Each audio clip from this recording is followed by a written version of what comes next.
Guys, welcome back to crazy lifestyle channel. ನಾನು ಸಿಂಧು. ಎಲ್ಲ ಹೇಗಿದ್ದೀರಾ? ಇವತ್ತಿನ ಲಾಗಲ್ಲಿ ನಾನು ನನ್ನ ಸಂಕ್ರಾಂತಿ ಸಂಭ್ರಮನ ನಿಮ್ಮ ಜೊತೆ ಶೇರ್ ಮಾಡ್ತಾ ಇದ್ದೀನಿ. ಹೌದು, ತುಂಬ ಲೇಟ್ ಪೋಸ್ಟ್ ಆದರೂ ಯಾರು ಏನು ಅನ್ಕೊಬೇಡಿ. ಸ್ವಲ್ಪ ಟೈಮ್ ಇಲ್ಲದೆ ಇರೋದಕ್ಕೆ ಕಾರಣ ತುಂಬ ಟ್ರಾವೆಲಿಂಗಲ್ಲಿ ಇರೋದ್ರಿಂದ ಸ್ವಲ್ಪ ಲಾಗ್ಸ್ನ ಸ್ವಲ್ಪ ಲೇಟಾಗಿ ಶೇರ್ ಮಾಡ್ತಾ ಇದ್ದೀನಿ. ಸೊ ಇವತ್ತಿನ ನನ್ನ ಲಾಗಲ್ಲಿ ಸಂಕ್ರಾಂತಿ ಸಂಭ್ರಮದಲ್ಲಿ ನಾನು ಎಲ್ಲಿ ಹೋಗಿದ್ದೆ ಅನ್ನೋದನ್ನ, ಎಲ್ಲಿ ಶಾಪಿಂಗ್ ಮಾಡಿದೆ ಅನ್ನೋದನ್ನ ನಾನು ನಿಮ್ಮ ಜೊತೆ ಶೇರ್ ಮಾಡ್ತಾ ಇದ್ದೀನಿ. ಸೊ ಇದು ಬಂದ್ಬಿಟ್ಟು ಗಾಂಧಿ ಬಜಾರಲ್ಲಿ ನಾನು ಪರ್ಚೇಸಿಂಗ್ ಹೋಗಿದ್ದು. ನಿಜವಾಗ್ಲೂ ಈ ಏರಿಯಾ ಮಾತ್ರ ತುಂಬ ಇಷ್ಟ ಆಯಿತು ನನಗೆ. ಏನಕ್ಕಪ್ಪ ಅಂತ ಹೇಳಿದ್ರೆ, ಹಬ್ಬಗಳಲ್ಲಿ ಪರ್ಚೇಸ್ ಮಾಡೋಕ್ಕೆ, ನಮ್ಮ ಸಂಸ್ಕೃತಿಗಳನ್ನ ನೋಡ್ಬೇಕನ್ನೋದಕ್ಕೆ ಅಲ್ಲಿ ಹೋಗ್ಬೇಕಂತ ಅನಿಸ್ತು. ಯಾಕಂದರೆ ನಮ್ಮ ಏರಿಯಾದಲ್ಲಿ ನಮ್ಗೆ ಈ ಥರ ಯಾವುದೇ ರೀತಿ ಸಂಕ್ರಾಂತಿ ಸಂಭ್ರಮ, ಯಾವುದೇ ರೀತಿ ಎಳ್ಳು ಬೆಲ್ಲದ ಮೇಳ ಇದೆಲ್ಲ ಏನೂ ಇರೋದಿಲ್ಲ. ಜಸ್ಟ್ ಏನೇ ಇದು ಒಂದು ಸೂಪರ್ ಮಾರ್ಕೆಟಲ್ಲಿ ಹೋಗಿ ಒಂದೆರಡು ಪ್ಯಾಕೆಟ್ ತೊಗೊಂಡು ಬರೋದೆಲ್ಲ ಮಾಡಬೇಕು. ಬಟ್ ಇಲ್ಲಿ ಆ ಥರ ಇರಲಿಲ್ಲ. ಇದಕ್ಕಂತಾನೆ ಒಂದು ಒಳ್ಳೊಳ್ಳೆ ಸ್ಟಾಲ್ಗಳೆಲ್ಲ ಇಟ್ಟಿದ್ರು ಗಾಂಧಿ ಬಜಾರಲ್ಲಿ. ನನಗಂತೂ ತುಂಬ ಇಷ್ಟ ಆಯಿತು. ಆಮೇಲೆ ಗಿಫ್ಟ್ಗೆ ರಿಟರ್ನ್ ಗಿಫ್ಟ್ ಥರ ಕೊಡಲಿಕ್ಕೆ ಅದಕ್ಕೆ ಬಾಕ್ಸ್ಗಳೆಲ್ಲ ಇತ್ತು. ಸೊ ನಾನು ಇದು ಚಿಕ್ಕಪೇಟೆನಲ್ಲೆಲ್ಲ ಹೋಗಿದ್ದೀನಿ. ಬಟ್ ಅಲ್ಲೆಲ್ಲ ಲೈಕ್ ಶಾಪ್ಗಳೆಲ್ಲನೂ ಒಂದೊಂದು ಕಡೆ ಇರ್ತಿತ್ತು. ಬಟ್ ಇಲ್ಲಿ ಹಬ್ಬಕ್ಕೆ ಸಂಬಂಧಪಟ್ಟಿದ ಅಷ್ಟು ಐಟಮ್ಸ್ಗಳು ಒಂದೇ ಕಡೆ ಇದ್ದಿದ್ದು ನೋಡಿ ನಂಗಂತೂ ತುಂಬ ಖುಷಿ ಆಯಿತು. ಸೊ ನಾನು ಅನ್ಕೋತಾ ಇದ್ದೆ ಇನ್ಮೇಲೆ ನೆಕ್ಸ್ಟ್ ಟೈಮ್ ಎಲ್ಲ ಹಬ್ಬಗಳು ಬಂದಾಗ ಈ ಏರಿಯಾದಲ್ಲೇ ಬಂದು ಪರ್ಚೇಸಿಂಗ್ ಮಾಡಬೇಕಂತ. ಆದರೆ ನನಗೆ ಯಾವಾಗಲೂ ಅನಿಸ್ತಾ ಇರ್ತೀವಿ, ವಿಜಯನಗರ ಆಗಿರ್ಬೋದು, ಗಾಂಧಿ ಬಜಾರ್, ಚಾಮರಾಜಪೇಟೆ, ಆಮೇಲಿಂದ ರಾಜಾಜಿನಗರ್ ಇಲ್ಲೆಲ್ಲ ಹೋದಾಗ ಸೊ ನಮ್ಮ ಕರ್ನಾಟಕದ ಫುಲ್ಲು ಇದನ್ನ ಸಂಸ್ಕೃತಿ ಆಗಿರ್ಬೋದು, ಈ ಥರ ಹಬ್ಬದ ವಿಶೇಷತೆಗಳನ್ನೆಲ್ಲ ಆ ಕಡೆ ಏರಿಯಾಗೆ ಹೋದಾಗ ನೋಡ್ಬೋದು ಅಂತ ಅನಿಸುತ್ತೆ. ಸೊ ನಾನು ಅನ್ಕೊಳ್ತಾ ಇದ್ದೀನಿ ನೆಕ್ಸ್ಟಿಂದ ಇನ್ಮೇಲೆ ಈ ಥರ ಏರಿಯಾಗಳಲ್ಲೇ ಹೋಗ್ಬಿಟ್ಟು ನಾನು ಹಬ್ಬಕ್ಕೆ ಪರ್ಚೇಸ್ ಮಾಡ್ಬೇಕಂತ ಅನ್ಕೊಂಡಿದ್ದೀನಿ. ಸೊ ನಾನು ಕೂಡ ಇಲ್ಲಿ ಏನು ಪರ್ಚೇಸ್ ಮಾಡಿದೆ ಅಂತ ಹೇಳಿದ್ರೆ, ಬೆಲ್ಲ ಕಟ್ ಮಾಡಿರೋ ಬೆಲ್ಲನ ತಗೊಂಡೆ, ಆಮೇಲಿಂದ ಉರ್ಗಡ್ಲೆನೂ ತಗೊಂಡಿದ್ದೀನಿ, ಆಮೇಲೆ ಸ್ವಲ್ಪ ಎಳ್ಳು ಮತ್ತು ಅದು ಬ್ಯಾಗ್ ತಗೊಂಡಿದ್ದೀನಿ. ನಾನು ಎಲ್ಲಾರ್ಗು ಎಳ್ಳು ಕೊಡೋದಕ್ಕೆ ಬ್ಯಾಗ್ ತಗೊಂಡೆ. ಆ ಬ್ಯಾಗ್ ನನಗೆ ತುಂಬ ಅಂದರೆ ತುಂಬ ಇಷ್ಟ ಆಯಿತು. ಒಂದು ಸ್ವಲ್ಪ ಡಿಫ್ರೆಂಟ್ ಆಗಿದೆ. ಅಂದರೆ ಲೈಕ್ ಜಿಪ್ ಕವರಲ್ಲಿ, ಪ್ರೆಸ್ಸಿಂಗ್ ಕವರಲ್ಲಿ ಹಾಕ್ಕೊಡೋದಕ್ಕಿಂತ ಅದೇನೋ ಒಂಥರ ನನಗೆ ಸ್ಪೆಷಲ್ ಅಂತ ಅನಿಸ್ತು. ಸೊ ನಾನು ಡಬ್ಬಾನ ತೊಗೊಳ್ಳೋಣ ಅಂತ ಹೋದೆ. ಬಟ್ ನನಗೆ ಡಬ್ಬ ಅದೇನಂದರೆ ಅದು ಟಿನ್ ಟೈಪ್ ಇತ್ತು. ಚೆನ್ನಾಗಿದೆ ಅದು, ಬಟ್ ಅದು ಸ್ವಲ್ಪ ದಿನ ಆದರೆ ಅದು ರಸ್ಟ್ ಹಿಡಿದ್ರೆ ಅದಷ್ಟು ಚೆನ್ನಾಗಿರಲ್ಲ ಅನಿಸ್ತು. ಸೊ ಹಾಗಾಗಿ ನಾನು ಇದು ಬಟ್ಟೆದೇನೆ, ಕ್ಲಾತ್ ಇದೇನೆ ನಾನು ತೊಗೊಂಡಿದ್ದೀನಿ. ಅದು ತುಂಬಾ ಚೆನ್ನಾಗಿದೆ. ಅದು ನಿಮಗೆ ನೆಕ್ಸ್ಟ್ ತೋರಿಸ್ತೀನಿ. ಇಲ್ಲಿ ನೋಡಿ ಎಷ್ಟು ಜನ ಎಷ್ಟು ತಗೊಳ್ತಾ ಇದ್ದಾರೆ. ಓ ಮೈ ಗಾಡ್, ಈ ಥರ ಎಲ್ಲ ನೋಡ್ಬಿಟ್ಟು ಫುಲ್ ಖುಷಿ ಆಗುತ್ತೆ. ಇಷ್ಟು ಚೆನ್ನಾಗಿ ಡೆಕೋರೇಷನ್ ಮಾಡಿ ಕಬ್ಬು ಬೆಲ್ಲ ಎಲ್ಲ ಇಟ್ಟು ಅಲ್ಲೆಲ್ಲ ಸ್ಟಾಲ್ ಮುಂದೆ ಇಟ್ಟಿದ್ರು. ಸೊ ಚೆನ್ನಾಗಿತ್ತು. ಸೊ ಇಲ್ಲಿ ನಾನು ಮತ್ತು ನನ್ನ ಕಸಿನ್ ಇಬ್ರು ಹೋಗಿದ್ವಿ. ಅವಳು ಕೂಡ ಬಂದಿದ್ಲು. ಸೊ ನಾವಿಬ್ರು ಕೂಡ ಪರ್ಚೇಸ್ ಮಾಡಿದ್ವಿ. ಸೊ ಇಲ್ಲಿ ನೋಡಿ ಎಲ್ಲ ಉದ್ದಕ್ಕೂ ಇದೇ ಥರ ಐಟಮ್ಸ್ಗಳೇನೇ ಇತ್ತು. ಚೆನ್ನಾಗಿತ್ತು ನೋಡಿ. ಇದು ಸಕ್ಕರೆ ಅಚ್ಚು ಮಾಡೋದು ಅಚ್ಚಂತೆ, ಇದು ಮರದ್ದು. ನಾನು ಇದೇನೆ ಫಸ್ಟ್ ಟೈಮ್ ನಾನು ನೋಡ್ತಾ ಇರೋದು ಇದನ್ನ. ನಾನು ಯಾವಾಗಲೂ ಅನ್ಕೊಳ್ಳೋದೇನೋ ಬಟ್ಲುಗಳು ಆ ಥರ ಎಲ್ಲ ಮರದಲ್ಲೂ ಮಾಡ್ಬೋದು ಅಂತ ಹೇಳಿ ಅಚ್ಚನ್ನ ಅಲ್ಲಿ ಇಟ್ಟಿದ್ರು. ಸೊ ಅದು ನೋಡ್ಕೊಂಡು ಬಂದಿದ್ದಾಯಿತು. ಚೆನ್ನಾಗಿದೆ. ಸೊ ನಾನು ಎಳ್ಳು ಯಾವ ರೀತಿ ಮಾಡಿದ್ದೀನಿ ಅನ್ನೋದನ್ನ ನಿಮ್ಮ ಜೊತೆ ಶೇರ್ ಮಾಡ್ತೀನಿ. ಎಲ್ಲರೂ ಮಾಡೋದಿರ್ತೀನಿ, ಆದರೆ ಕಡಲೆ ಬೀಜನ ನಾನು ಯೂಶಲಿ ತುಂಬ ವರ್ಷಗಳಿಂದ ನಾನು ಈಗ ಪ್ಯಾನಲ್ಲಿ ಹಾಕಿ ಉರಿಯೋದೇನು ನಾನು ಮಾಡೋದಕ್ಕೆ ಹೋಗಲ್ಲ. ಯೂಶಲಾಗಿ ನಾನು ಓವೆನಲ್ಲೇ ಹಾಕ್ಕೊಂಡು ನಾನು ರೋಸ್ಟ್ ಮಾಡ್ಕೊಳ್ತೀನಿ. ಸೊ ಅಂದರೆ ಈಗ ಅರ್ಧ kg ಪ್ಯಾಕೆಟನ್ನು ನಾನು 2 ಸಲ ಯೂಸ್ ಮಾಡ್ತೀನಿ. ಅಂದರೆ 2 ಪ್ಲೇಟಲ್ಲಿ ಹಾಕಿ ನಾನು ಹಾಕ್ತೀನಿ. ಬಿಕಾಸ್ ಒಂದೇ ಸಲ ಹಾಕಿದ್ರೆ ಅದು ಒಂದು ಕಡೆ ರೋಸ್ಟ್ ಆಗುತ್ತೆ, ಆಗಲ್ಲ ಅನ್ನೋದಕ್ಕೆಲ್ಲ ಈಕ್ವಲೆಂಟಾಗಿ ಅದು ರೋಸ್ಟ್ ಆಗಲಿ ಅನ್ನೋದಕ್ಕೆ ನಾನು ಒಂದೇ ಪ್ಯಾಕೆಟನ್ನು 2 ಪ್ಲೇಟಲ್ಲಿ ಹಾಕಿ ರೋಸ್ಟ್ ಮಾಡ್ಕೊಳ್ತೀನಿ. ಸೊ ಇದಕ್ಕೆ ಟೆಂಪ್ರೇಚರ್ ಬಂದ್ಬಿಟ್ಟು 15 ಮಿನಿಟ್ಸ್ ಇಟ್ಬಿಟ್ಟು 180 ಟೆಂಪ್ರೇಚರಲ್ಲಿ ಇಡ್ತೀನಿ. ಆವಾಗ ನೀವು ಮಧ್ಯದಲ್ಲಿ ಒಂದ್ಸಲ ಅದನ್ನು ತೆಗ್ಬಿಟ್ಟು ಒಂದ್ಸಲ ಸ್ಪೂನಲ್ಲಿ ಈ ಥರ ಮಾಡಿದ್ರೆ ನಿಮ್ಗೆ ಇನ್ನೂ ಚೆನ್ನಾಗಿ ಆಗುತ್ತೆ. ಏಕೆಂದರೆ ಅದು ಒಂದೇ ಕಡೆ ಇದ್ರೆ ಆಮೇಲೆ ರೋಸ್ಟ್ ಆಗ್ಬಿಟ್ಟು ತುಂಬ ಓವರ್ ರೋಸ್ಟ್ ಆಗುತ್ತೆ ಅನ್ನೋದಕ್ಕೋಸ್ಕರ ನೋಡಿ ನಾನು ಟೆಂಪ್ರೇಚರ್ ಬಂದ್ಬಿಟ್ಟು 180 ಇಟ್ಬಿಟ್ಟು 20 ಮಿನಿಟ್ಸ್ ಇಡ್ತಾ ಇದ್ದೀನಿ. ಸೊ ಇದು ಇಟ್ಟಾದ್ಮೇಲಿಂದ ಜಸ್ಟ್ ನಾನು ಹಾಗಲೇ ಇಲ್ದಾಗ ಇನ್ನೊಂದ್ಸಲ ಸ್ಪೂನಲ್ಲಿ ಒಂದ್ಸಲ ಹಿಂಗೆ ತಿರುಗಿಸ್ಕೊಳ್ಳಿ. ಸೊ ಅವಾಗ ಏನಾಗುತ್ತೆ, ಈಕ್ವಲೆಂಟ್ ಆಗಿ ರೋಸ್ಟ್ ಆಗುತ್ತೆ, ಚೆನ್ನಾಗಾಗುತ್ತೆ. ಈಗ ಬಾಣಲಿಯಲ್ಲೆಲ್ಲ ಉರ್ದಿ ಅದೆಲ್ಲ ಮಾಡೋಕ್ಕೆ ತುಂಬ ಟೈಮ್ ಆಗುತ್ತೆ. ಅದ್ರ ಬದಲು ಈ ಥರನೇ ಮಾಡಿದ್ರೆ ತುಂಬ ಈಸಿ ಇರುತ್ತೆ.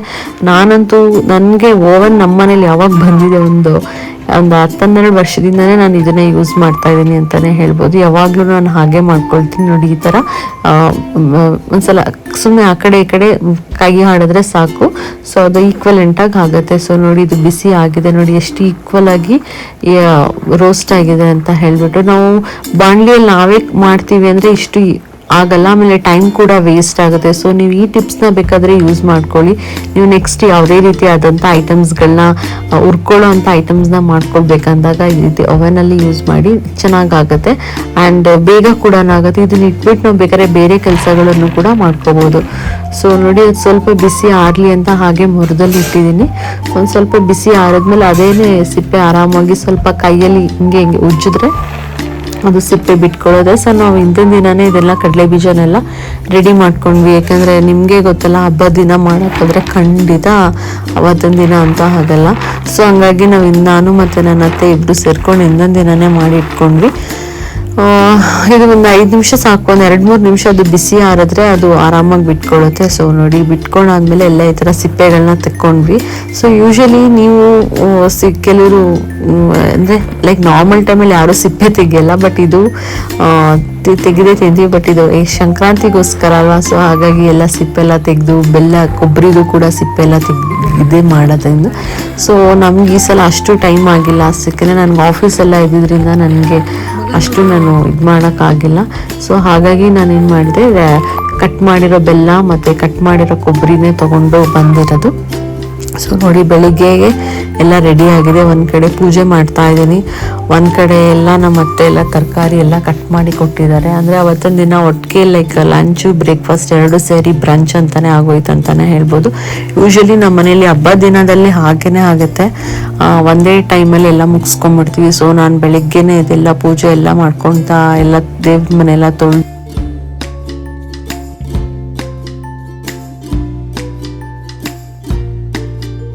ಪೂಜೆ ರೆಡಿ ಮಾಡ್ಕೊಳ್ತಾ ಇದ್ದೀನಿ. ಒಂದು ಕಡೆ ನಚ್ಚಿ ಬಂದ್ಬಿಟ್ಟು ಹೂವಿನ ಹಾರ ತೋರಣಗಳೆಲ್ಲದನ್ನು ಅವ್ರು ರೆಡಿ ಮಾಡಿಕೊಡ್ತಾ ಇದ್ದಾರೆ.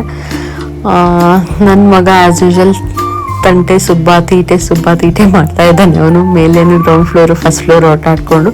ನನ್ನ ಮಗಳು ಆಫೀಸಲ್ಲಿ ದೀಪ ಹಚ್ಚೋದಕ್ಕಂತ ಹೋಗಿದ್ಲು. ಸೊ ನಾವು ಆಲ್ಮೋಸ್ಟ್ ಅವಳು ಸ್ಕೂಲೆಲ್ಲ ಇಲ್ಲದೆ ಇರೋವಾಗ ಅಂದರೆ ನಾನು ಆಫೀಸಲ್ಲಿ ನನ್ನ ಮನೆಯದು ಪೂಜೆ ಮಾಡಿಕೊಂಡ್ರೆ ಅವಳು ಗ್ರೌಂಡ್ ಫ್ಲೋರಲ್ಲಿ ಆಫೀಸಲ್ಲಿ ಅವಳೇ ಪೂಜೆ ಮಾಡೋದು ಮೋಸ್ಟ್ ಆಫ್ ದ ಟೈಮ್. ಏನಾದರೂ ಹಬ್ಬ ತುಂಬ ವಿಶೇಷದ ಹಬ್ಬಗಳು ಅಂತ ಹೇಳಿದಾಗ ಅಷ್ಟೇ, ಅಂದರೆ ಎಸ್ಪೆಷಲಿ ದಸರಾ ಹಬ್ಬ ದೀಪಾವಳಿ ಹಬ್ಬ ಟೈಮಲ್ಲಿ ಅಷ್ಟೇ ನಚ್ಚಿ ಪೂಜೆ ಮಾಡ್ತಾರೆ. ಇನ್ನು ಮೋಸ್ಟ್ ಆಫ್ ದ ಟೈಮ್ ತನ್ವಿನೇ ಕೆಳಗಡೆ ಗ್ರೌಂಡ್ ಫ್ಲೋರಲ್ಲಿ ಆಫೀಸಲ್ಲಿ ಪೂಜೆ ಮಾಡ್ತಾಳೆ. ಸೊ ನಾನು ತೋರಣಕ್ಕೆಲ್ಲದನ್ನು ರೆಡಿ ಮಾಡಿ ಹೂವೆಲ್ಲ ತೆಗೆದಿಟ್ಟೆ. ಸೊ ನಾನು ನಚ್ಚಿಗೆ ಹೇಳ್ದೆ ಎಲ್ಲದನ್ನು ಹಾಕ್ಬಿಡಿ ಅಂತ. ಅವರು ಒಂದು ಕಡೆಯಿಂದ ಎಲ್ಲದನ್ನು ಹಾಕಿಕೊಂಡು ಬಾಗಿಲು ತೋರಣ ಎಲ್ಲ. ಸೊ ನಮ್ಮ ಮನೇಲಿ ಮಾವಿನ ಮರ ಇರೋದ್ರಿಂದ ನಮಗೇನಂತ ರಿಸ್ಕ್ ಇಲ್ಲ, ಯಾವಾಗ ಬೇಕಾದರೂ ನಾವು ಮಾವಿನ ಎಲೆನ ತೊಗೊಳ್ಬೋದು, ಅದು ಫ್ರೆಶ್ ಆಗಿ ತೊಗೋಬೋದು. ಚೆನ್ನಾಗಿ ಆಗುತ್ತೆ ಪೂಜೆ ಅಂತ ಹೇಳ್ಬೋದು. ಅಂದರೆ ವಿಳ್ಯದೆಲೆ ಎಲ್ಲದೂ ಒಂದೊಂದ್ಸಲ ಮಿಸ್ ಆದರೆ ನಾನು ಹಾಗೆ ಮಾಡ್ಕೊಳ್ತೀನಿ, ಕುಡಿ ತೊಗೊಂಡು ಇಟ್ಕೊಳ್ತೀನಿ. ಅದು ವಿಳ್ಯದೆಲೆಗಿಂತ ಮಾವಿನ ಎಲೆನೇ ಕೂಡ ಸ್ವಲ್ಪ ಜಾಸ್ತಿ ದಿನನೂ ಬರುತ್ತಲ್ವ, ಹಾಗಾಗಿ. ಸೊ ಒಂದೊಂದು ಪೂಜೆ ಆಯಿತು. ಒಂದು ಕಡೆ ಕುಕ್ಕರಲ್ಲಿ ಕಡಲೆಕಾಯಿ ಬೀಜ ಅವರೆಕಾಯಿನ ಬೇಯಕ್ಕೆ ಇಟ್ಟಿದ್ದೀನಿ. ಸೊ ಈ ಕಡೆ ಪೂಜೆನೂ ಒಂದು ಕಡೆ ಮಾಡ್ಕೊಳ್ತಾ ಇದ್ದೀನಿ. ಸೊ ಹೇಗೋ ಬೇಗ ಪೂಜೆ ಎಲ್ಲ ಮುಗೀತು. ಒಂದು 11 o'clock ಆ ಥರ ಎಲ್ಲ, ಒಂದು 10:30 11ಗೆಲ್ಲ ನಾವು ಪೂಜೆ ಮುಗಿಸ್ಬಿಟ್ವಿ. ಬೈ 12ಗೆಲ್ಲ ನಮ್ಮದು ತಿಂಡಿನ ಸ್ಟಾರ್ಟ್ ಆಗೋಯ್ತು ಅಂತಲೇ ಹೇಳ್ಬೋದು. ಯಾಕೆಂದರೆ ಬೆಳಿಗ್ಗೆನೇ ಸ್ಟಾರ್ಟ್ ಮಾಡಿದ್ರಿಂದ, ಯಾಕೆಂದರೆ ಆಫೀಸೆಲ್ಲ ಇದ್ದಿದ್ದರಿಂದ ನಾನು ಅವಾಗ ಹಿಂದಿನ ದಿನ ನನಗೆ ಎಲ್ಲ ರೆಡಿ ಮಾಡ್ಕೊಳ್ಳೋಕ್ಕೆ ಆಗ್ತಾಯಿತ್ತು. ಸೊ ಹಾಗಾಗಿ ಬೆಳಿಗ್ಗೆ ಸ್ವಲ್ಪ ಬೇಗನೆ ಇತ್ತು. ಅವತ್ತಿನ ದಿನನೇ ಎಲ್ಲ ರೆಡಿ ಮಾಡ್ಕೊಂಡು ಮಾಡಿದ್ರಿಂದ ನನಗೆ ಸ್ವಲ್ಪ ಲೇಟ್ ಆಯಿತು. ಅಂದರೆ ಒಂದು 10 ಗಂಟೆ ಥರ ಪೂಜೆ ಎಲ್ಲ ಆಯಿತು. ಅಂದರೆ ಯೂಶಲ್ ಪೂಜೆ ಎಲ್ಲ ಬೇಗ ಆಗಿಬಿಡುತ್ತೆ, ಬಟ್ ಹಬ್ಬದ ದಿನ ಅಂದರೆ ಸ್ವಲ್ಪ ವಿಶೇಷತೆ ಜಾಸ್ತಿ ಇರುತ್ತಲ್ಲ. ಸೊ ಹಾಗಾಗಿ ಸ್ವಲ್ಪ ಲೇಟ್ ಆಯ್ತು ಅಂತಲೇ ಹೇಳ್ಬೋದು. ಹಬ್ಬಕ್ಕೆ ನಾನು ನಮ್ಮ ಕಡೆ ಉಗ್ಗಿಯನ್ನು ಮಾಡ್ತೀವಿ. ಉಗ್ಗಿಯನ್ನು ಅಂದರೆ ಲೈಕ್ ಪೊಂಗಲ್ ಥರನೇ, ಅಂದರೆ ಅದಕ್ಕೆ ಸ್ವಲ್ಪ ತರಕಾರಿ ಎಲ್ಲ ಅದನ್ನು ಹಾಕಿ ಇದು ಮಾಡೋದು. ಆಮೇಲೆ ಸ್ವೀಟ್ ಪೊಂಗಲ್ ಮಾಡಿದೆ. ಮತ್ತು ಅವರೆಕಾಯಿ ಕಡಲೆಕಾಯಿ ಬೀಜ ಮತ್ತು ಗೆಣಸು ಮೇಯ್ನಾಗಿ ಈ ಹಬ್ಬಕ್ಕೆ ಮೇಯ್ನಾಗಿ ಅದೆಲ್ಲ ಹಾಕಿ ಬೇಯಿಸ್ಬೇಕಲ್ಲ. ಸೊ ಇದೆಲ್ಲದನ್ನು ಹಾಕಿ ಬೇಯಿಸಿದ್ವಿ. ಅದರಲ್ಲಿ ನನ್ನ ಮಗ ಒಂದು ಕಡೆ ಆಲ್ರೆಡಿ ಬಂದು ಅವನು ಫ್ರೆಂಡ್ಸ್ ಜೊತೆ ಮಾತಾಡ್ಕೊಂಡು ಕೂತಿದ್ದಾನೆ. ಸೊ ಅವನಿಗೆ ರೆಡಿ ಆಗಿಲ್ಲ, ನಾನು ತಿಂಡಿ ತಿನ್ನಕ್ಕೆ ಬಾರೋನು ಬರಲಿಲ್ಲ. ಆಮೇಲೆ ಅವನಿಗೆ ಕಡಲೆಕಾಯಿ ಮತ್ತು ಅವರೆಕಾಯಿನ ಬಿಡಿಸಿ ಒಂದೊಂದನ್ನೇ ನಮ್ಮ ಅತ್ತೆ ಕೊಡ್ತಾಯಿದ್ರು. ಆಗ ಅವನು ಓಕೆ ಅಂದ್ಬಿಟ್ಟು ತಿನ್ಕೊಂಡು ಮಾಡ್ತಾಯಿದ್ದ. ಊಟ ಎಲ್ಲ ಮುಗಿಸಿದ್ವಿ. ಸೊ ಮಧ್ಯಾಹ್ನ ಏನು ಊಟದಿಲ್ಲ, ಯಾಕೆಂದರೆ ಲೇಟಾಗಿ ಊಟ ಆಗಿರೋದ್ರಿಂದ. ಸೊ ನಾನು ಒಂದು 4:30-5 ತನಕ ರಿಲ್ಯಾಕ್ಸ್ ಆಗಿಬಿಟ್ಟು 5 ಹಂಗೆ ಎಲ್ಲ ಸಂಜೆ ಹೇಳ್ಕೊಡೋಕ್ಕೆಲ್ಲ ರೆಡಿ ಆದ್ವಿ. ಸೊ ತನ್ವಿಗೆ ಅವಳಿಗೆ ಪ್ರಿಪ್ರೇಟ್ರಿ ನಡೀತಾ ಇರೋದ್ರಿಂದ ಸೊ ಯಾವುದಕ್ಕೂ ನೋಡಿ ಇನ್ವಾಲ್ವ್ ಆಗಲಿಲ್ಲ ಬೆಳಿಗ್ಗೆ ಪೂಜೆಗೆ ಬಿಟ್ಟು.